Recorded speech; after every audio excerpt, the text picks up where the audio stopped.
It's a question that can cause quite the debate. Do you have to pay your tickets from a private parking lot?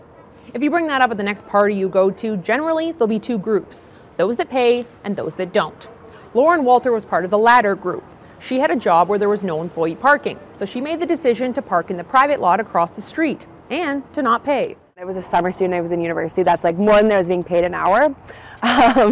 If I were to have paid for parking every day, it would have cost me more than 10 times what it cost me to get my car back from the tow yard. So for me, it was a no-brainer. She ended up getting towed twice, but says cost-wise, she still came out on top. Obviously, I didn't feel great about it, but mathematically it made sense. Before you go and follow Lauren's lead and ignore your parking tickets, you do need to know there is a big difference between parking in a private lot versus city. For one, the city has more power to enforce the payment of parking.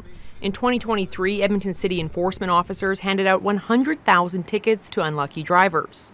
If the ticket isn't paid, the city issues a court summons to the registered owner. And if the fine still goes unpaid, it doesn't just go away.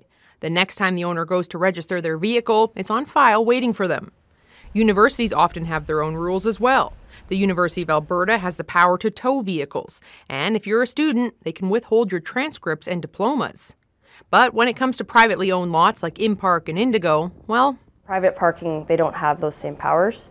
And so in terms of getting threatening letters to have to pay or collections, those are some steps that some private parking places take, but not all the time. The most likely outcome if you choose not to pay is a towed car.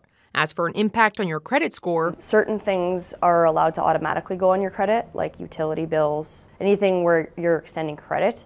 But it's not the same in the case of paying to park because you're not getting a credit check and they're not lending you money to park. So I would say no, it wouldn't go on your credit rating unless there's actually a judgment that's awarded against you. Bourgeois wasn't able to find any record of court cases involving unpaid tickets, which she says could be because of the costs around filing a claim.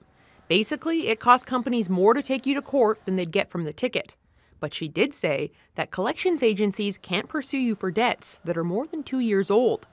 I reached out to some of the major private parking companies that operate in Edmonton, like InPark, Diamond, and Indigo, but I never heard anything back.